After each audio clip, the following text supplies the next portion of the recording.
You know, my friend, great friend, Harry Belafonte once said that at one moment at the end of Paul Robeson's life, he asked Paul, was it worth it? Would you have changed anything? And Paul said, I wouldn't change one thing in my life. It's about the journey and the people you meet on the journey.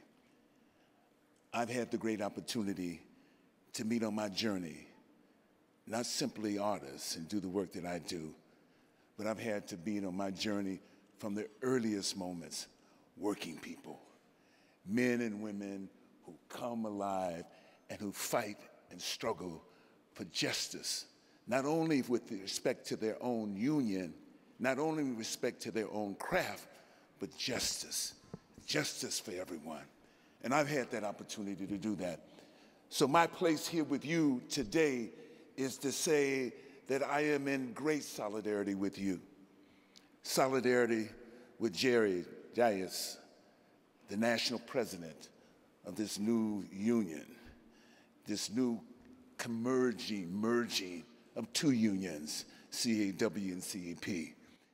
And it means something because now you're 305,000 people strong right here. 305, the largest union here in Canada right now. And you know that when you took the mantle, when you took on the responsibility to join together, that you had work to do. You had the work to do. You have to organize, and organize, as A. Philip Randall, organize for your place at the table and struggle to keep your place at the table. You have to do that, and that's what you're here poised to do. This is your first meeting right here, and convening right here. But you know the work ahead of us is massive. And let's give some sort of context to that work. We've seen what has happened to capital around the world. Capital has the power to go wherever it wants, to destabilize wherever it wants, to stabilize the lives of not only countries, but specifically working people. That's what it's done. We have to realize that it is not simply where we are as a nation, but where we are and how we respond to the global attack on us, the global attack on working peoples.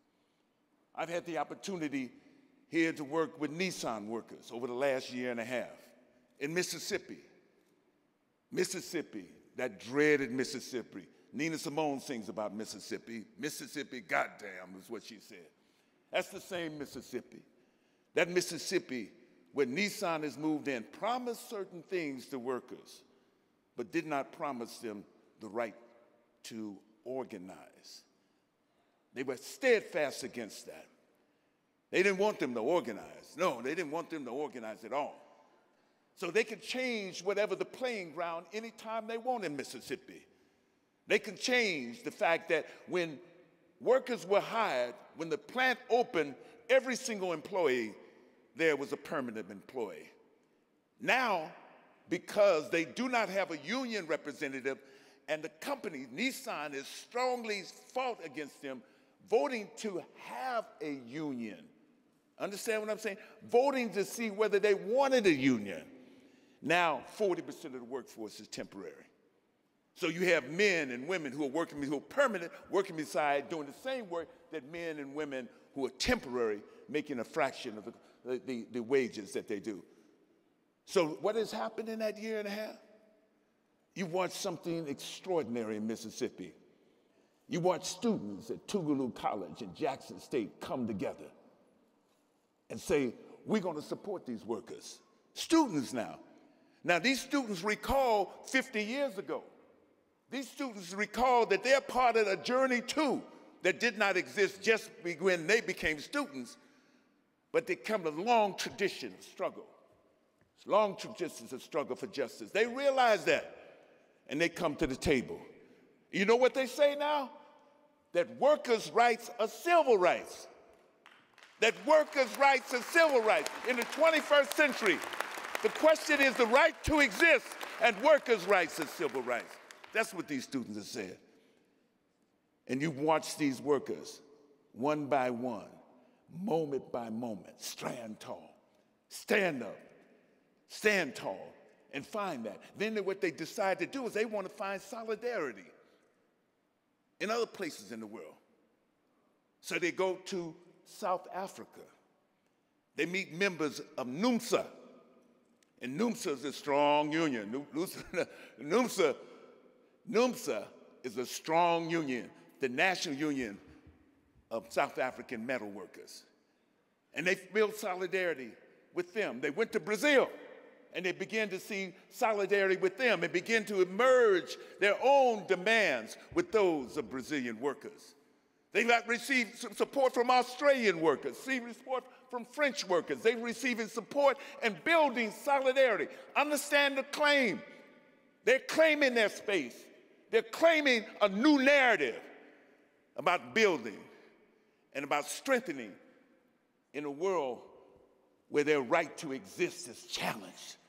Their right to support their family is challenged. Their right to support and have benefits are challenged. Their right in all of this has been challenged. And here they are standing tall. And that means that they believe in what you're doing right here at Unifor.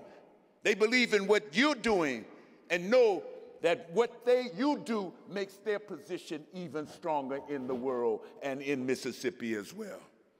This is what we're talking about today. This is where we're going today.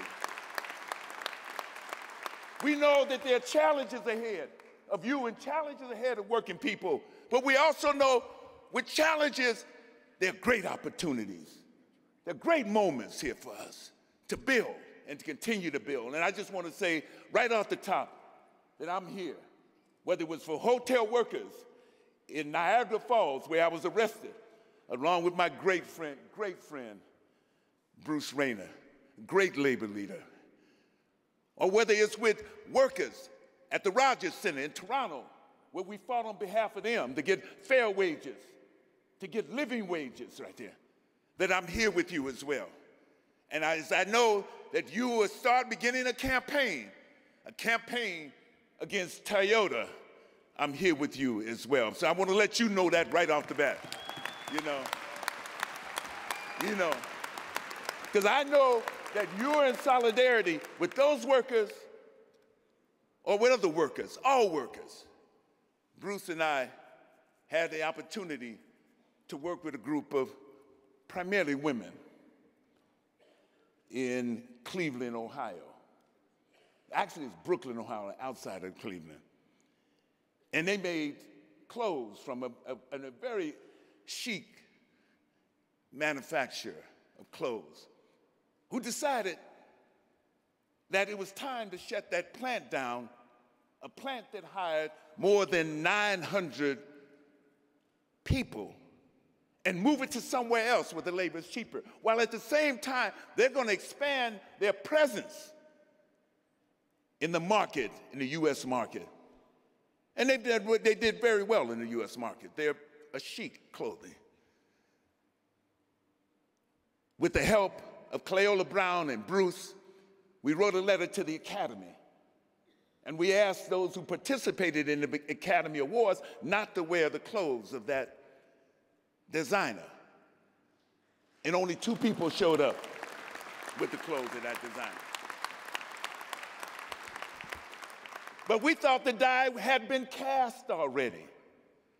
We thought it was fait accompli, that what was going to happen was that union and those women weren't going to fight anymore, had given up. So Bruce and I traveled to Brooklyn, Ohio, and we sat down with them in the cafeteria. They thanked us for the work we had done. They thanked us for bringing up their issues and being on their side. And then they told us, we're not going anywhere. We're ready to fight. And boy, did they fight. They not only kept the plant open, they got a new contract. They also hired more workers in that sense. That's the kind of examples we want to set.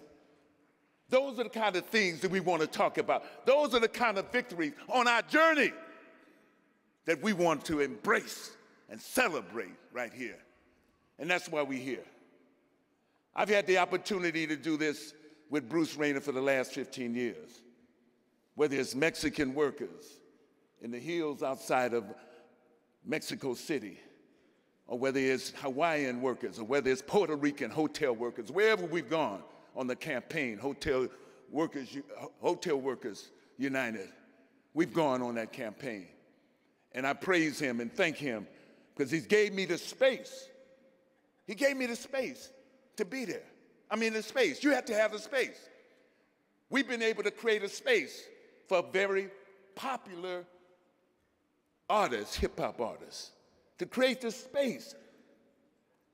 Because once you create the space, we begin to relate to it and connect to it. That artist has been down to Mississippi 2 times, gave a concert down to Mississippi. And because he connects not only with young people, students, he connected with the workers as well. That's common. We came up to Calvary where he was shooting a TV series and asked him for the support that we knew that would be valuable for these workers, and he stepped up to the plate. We gave him the space. We provided the space for him to do that and to be a part of this great mission and this great journey. I have another friend here in the audience today, one of the great men of the civil rights movement. I came up here, it seems like I meet all the good people in Canada. Sometimes they're in Canada, a lot of them in Canada. He's been up here for 20 years, he and his wife, Jack Odell and Jane Powell, they've been up here 20 years. But Jack Odell was one of the great architects around the civil rights movement, a confidant of Martin Luther King. He brought the issues of labor and working people to the table, brought them to there, and had them steadfast in the forefront of the struggle. Martin Luther King said the best anti-program he ever knew was a union, organized labor. He knew that. We know that too today, even more. We have a long history, whether we're Canadian workers or whether we're American workers. We have a long history to live up to. Men and women all throughout the 20th century who gave of themselves, who struggled to sacrifice for the rights of workers. We can do no less than stand up and stand tall on their behalf, because we walk in their shadows. We stand on their shoulders. So when we recalculate and begin to build our narrative, begin to talk about the justice that we talk about, it has to first start with workers, workers united, workers who are taking their moment and reinventing and reimagining the relationship that we have with each other. I love the idea of brothers and sisters. Whenever I see that, brothers and sisters, something builds up in my heart when I hear the idea of brothers and sisters. And we are brothers and sisters in this struggle. Make no doubt about it. Make no doubt about it. You know, Dr. King said, where do we go from here? Community or chaos? That's the choice that we have on our shoulders. That's what we have the power to transform and to change. Because I feel we were moving toward community. When I come here, right here at this moment, we're moving steadfast, quickly toward community. We're building the alliances, building the moments that are necessary to change the dynamics that we exist in. And we're building toward that. And I want to thank you. Hassan and I met 2001 at the World Conference on Racism in Durban. It was a great moment. A calculation of ideas and thought from people of color all around the world. It was an important moment. This is a moment right now also, this decade, the UN has designated this year of the Afro-descendant. Remember that, that is important because the countries around the world are paying attention what's happening in this with African descendants. They're recalculating, they're reimagining democracy and including Afro-descendants in the process. Let's celebrate that as well, because we're all connected in here. No, this journey is long. Sometimes this journey gets a little tired. And sometimes you think, man, how am I going to overcome this? But we're here. And we have to keep fighting because we're brothers and sisters. Remember that wherever we come from, we're brothers and sisters. And it is our strength, our amazing capacity to struggle. And I mean struggle. Ask the Smithville workers down in Fayetteville, North Carolina, who fought against Smithville for 16 years. Smithville with all the money. Smithville, all the money, all the resources to fight them, take them to court, do all of that, but they couldn't break their spirit.